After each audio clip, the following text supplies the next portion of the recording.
the amazing Kreskin.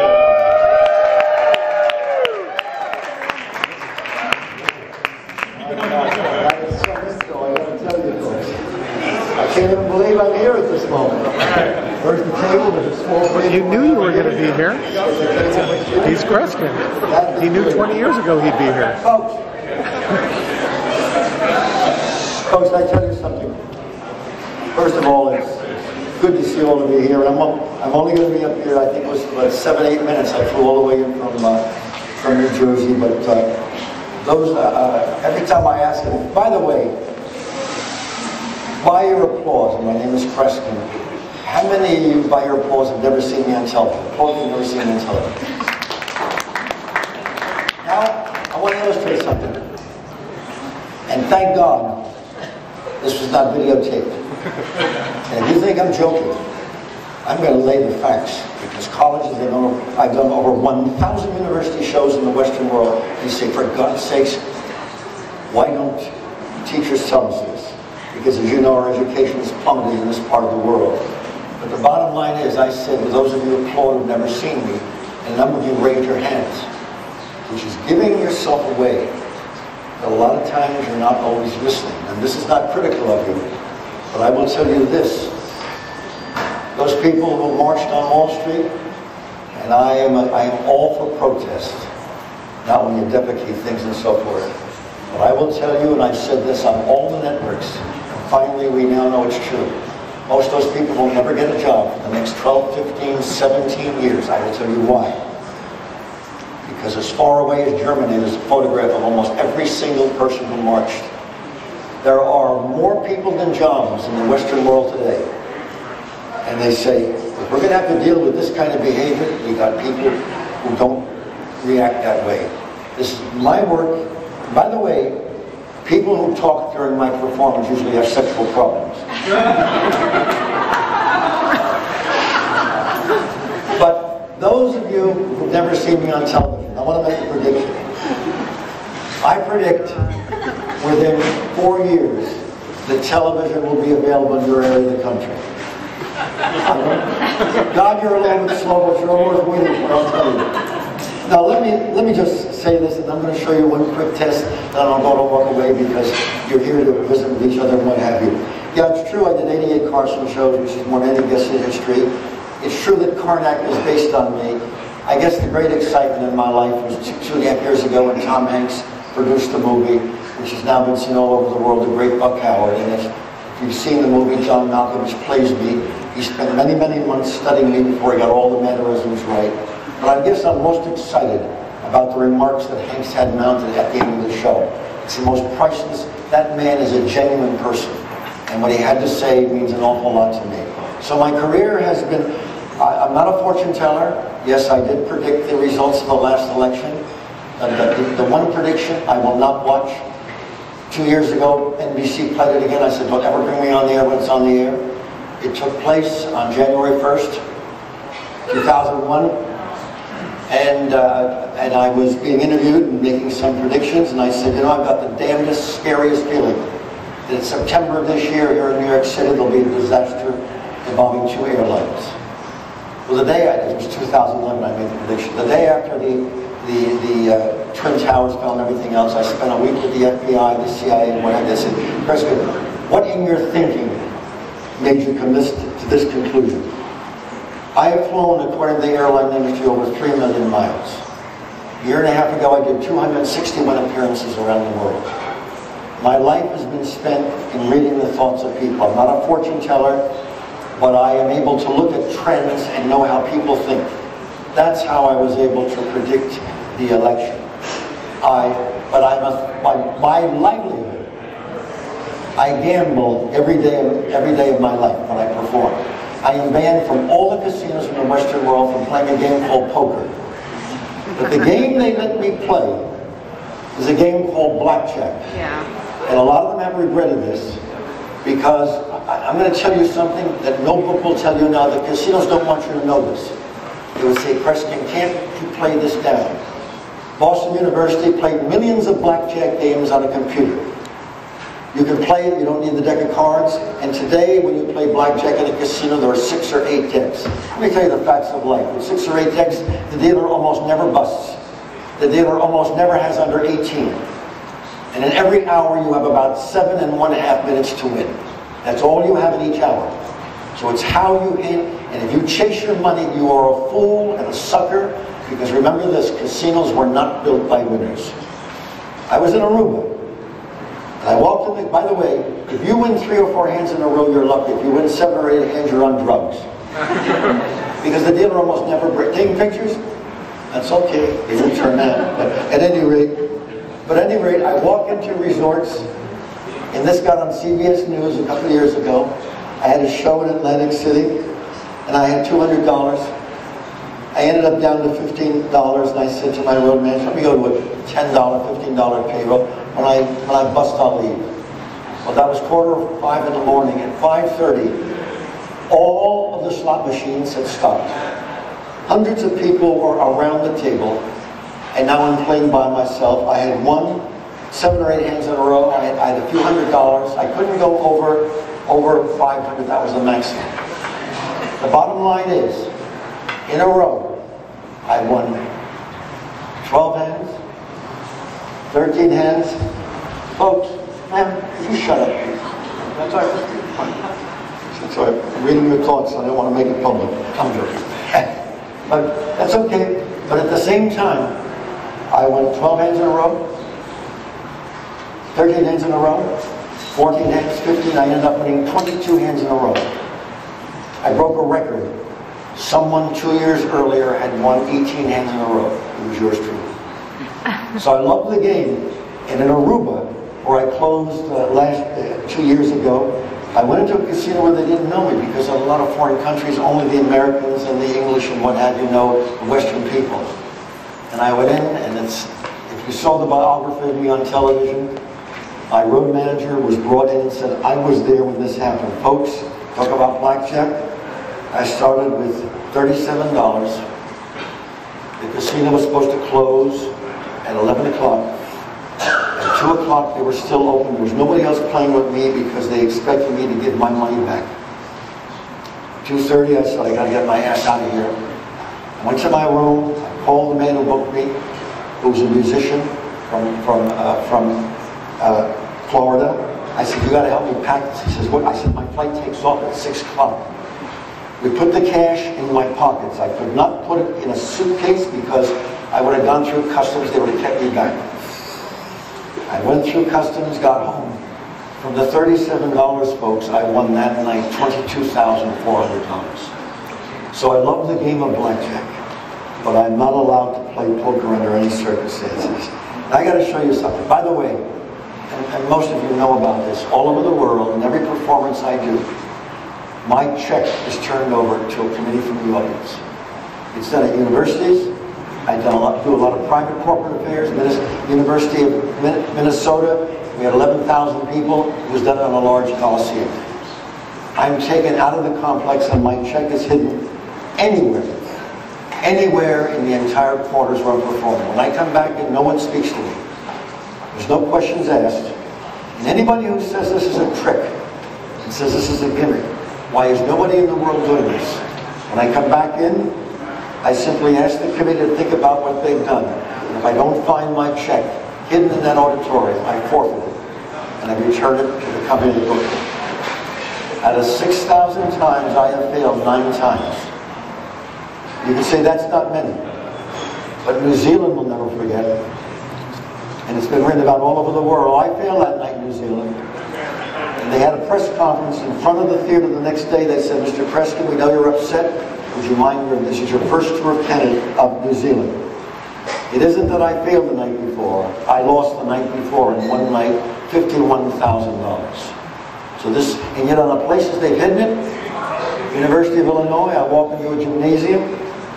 It's 8,000 people because it's a family, weekend, students, what have you. I come up to this elderly gentleman. I have him stand, I'm looking at him, I said, sir, would you open your mouth? Talk about a humiliating embarrassment. There's no check. I got so upset with myself, I started walking away, and something Something pulled me back to him. Nobody was talking to me. I came back to the man and I said, sir, if I embarrass you, would you just sit down? And I walked away. Does this have to do with the roof of your mouth? Folks, he reached in his mouth, took out his upper plates and handed me my check. The most famous was Bob Hope, bless his soul, was hidden anywhere in the Waldorf banquet hall. There were 1,200 reporters and writers and TV people. And I come back to the days where he's sitting, he's being honored, and there's a big tray there at every table, that long, with chopped meat on it, cooked already. I lifted, there's no check under it, I slammed it down. After 4 times, I started walking away, and I said, this doesn't make sense. And Bob Hope, when he talked about this, said, I was watching the chandelier. I didn't want anybody to think I could be helping in any way. I come back to the tray on the table, looked at it and said, oh no. I took my jacket off, rolled it in my sleeve, and stuffed my hand into the stuffing. They had cooked in the stuffing of the turkey. So can you imagine, folks, as I travel around the world to crazy places, the craziest thing was Robin Leach, who had a show years ago, The Lifestyle of the Rich and Famous. I got in a limousine at the Tavern on the Green. A reporter was sitting across from me. She writes in the New York Post, she says, I never spoke to Kreskin. And the challenge was simple, folks. I had to find Robin Leach, who was hiding somewhere in the entire city of New York. I found him at the top of a building that was condemned, sitting in a room that was for sports games and what have you. And I found him in 46 minutes. So that's the kind of work that I do, folks. I got to tell you something, and I'm going to show you something that you're going to find fascinating. But let me tell you something about Donald Sikorski. First of all, Sikorski, when I found out, I got to tell you this. This is my 19th book. When I'm home, I read 4 books a night, and I have the largest library in the world in my field. I see this picture. This is her 15th anniversary with this organization. And that takes an entrepreneur. Oh, I've done them all. I perform for presidents, what have you. I can stand here. I would never do it. You start walking around and saying, this person's conversing, this person's not over here. I can tell you how long they're going to last in the business they're in. No, I'm not joking. I am not joking. I am telling you the facts of life, because I'm paid thousands of dollars to do this, and I don't affect someone's work and what have you. They say, Kreskin, we know that there are people who are entrepreneurs, have an entrepreneurial spirit. But we also know that what may cause this country to collapse is the entitlement that's sweeping our country. If you ever go for a job, as long as you live, and I've worked in all the major network shows, and I will tell you something that no one will tell you, but I will. You want to work for a newspaper? You want to work for a Fox or CBS, NBC? You want to work for a public affairs situation? You're trying for a job and you say, oh, by the way, can I ask you something? What are the hours? I advise everybody never to hire that person, because in this business, the hours are when something is accomplished. And I get mail from college students all over the world say, Kreskin, you said it to me. I resented it when you said it. I want to thank you. I'm glad. If anybody you ever hire says to you, and I have people who run some of the biggest clothing stores in the world, Kreskin, as soon as I have them say, what are the hours? I let them go on with the interview, and then go home. You have to understand how people think beyond what they say. Now, I'm going to, and by the way, I'm so impressed with Donna, and I'll tell you one of the reasons I'm impressed. A gal who's obviously put her life and soul into this business to make it last and build as far as she has. Look at the picture of her. She has with her dog, Foster. Now that dog, they tell me, is almost as big as Donna is. Want to know something, folks? If you want to get to know somebody, and my degree's in psychology, throw all the goddamn books in psychology down the drain.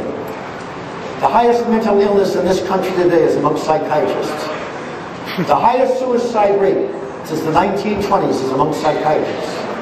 This is their way of keeping their profession from becoming overcrowded.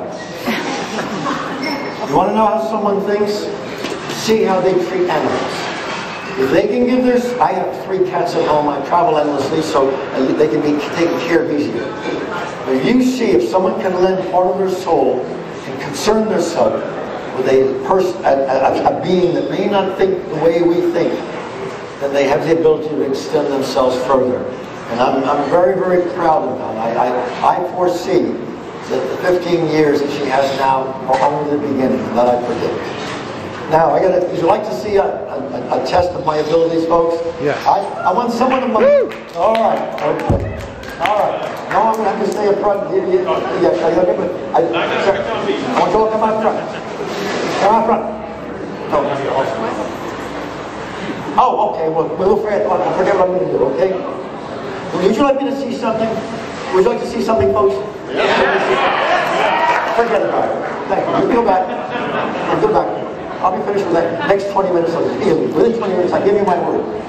Now, I'm going to show you why I can't play cards anywhere. It has nothing to do with sleight of hand. Someone amongst you who enjoys playing cards, raise your hand. As not an expert, but you like to, I don't care if it's poker, goldfish, whatever. What do you play, sir? Come over here, sir. What's your name? John. Can you put the glass down? Go ahead. Now, John, here's what I'm going to do. I had a press conference a few months ago when my book came out. The most powerful person today in all the broadcasting industry in this country, bar nobody alive, and this is not my opinion, it happens to be Roger Ailes, the head of Fox. Otherwise, why would a certain show of his be #1 in the Western world now for 17 years? He came to the press conference. He knew me since the Mike Douglas days. He says, I don't think you people know an ability that Kreskin has that drives all the dealers in Vegas crazy. When I did this in Vegas at the Riviera a year ago for 3 months, dealers came in the back and says, this can't be done. There's no sleight of hand involved.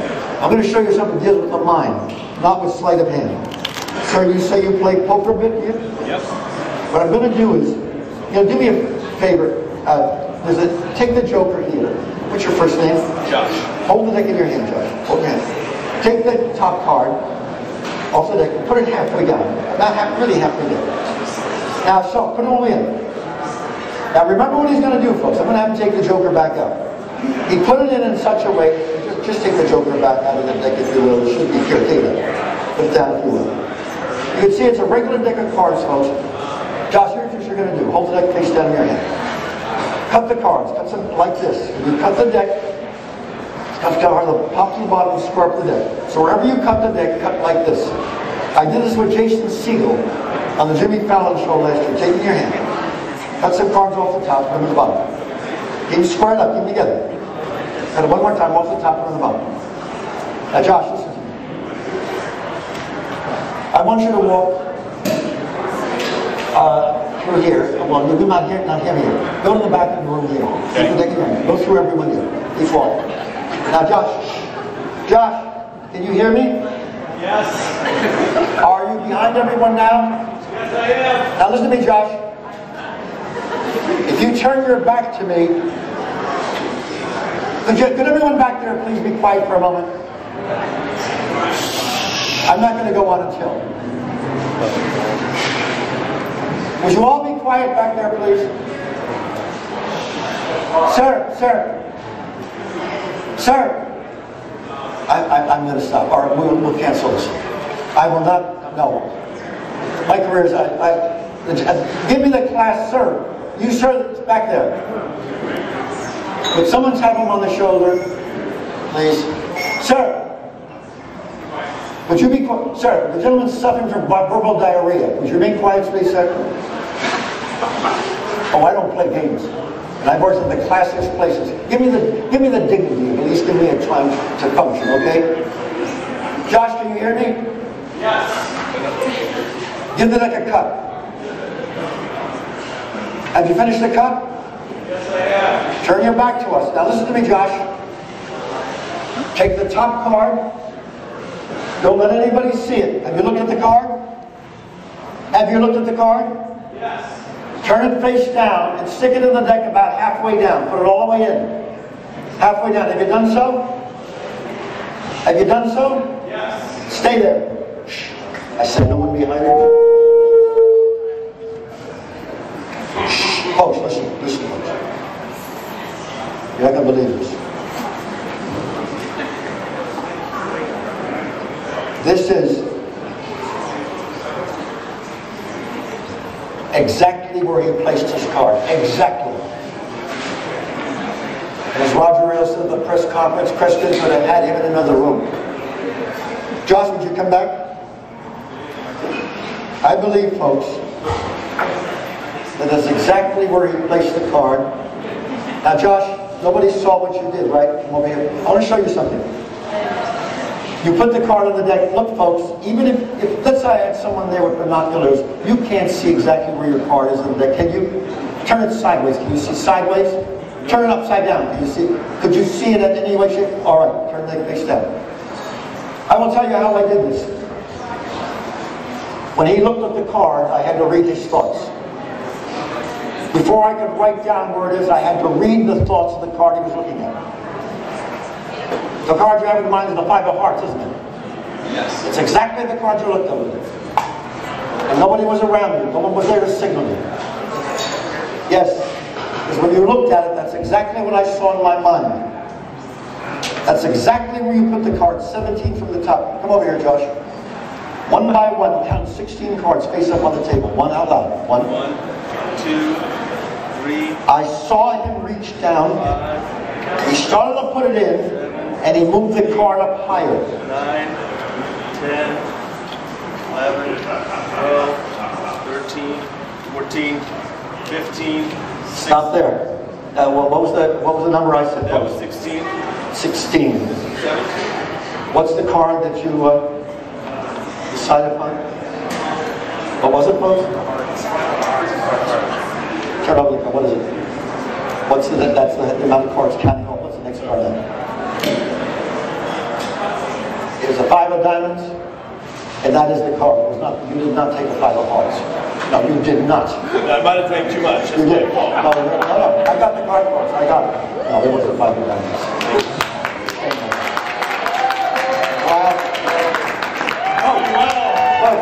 Thank you, Major Kreskin. Come a long way. Come a long way back.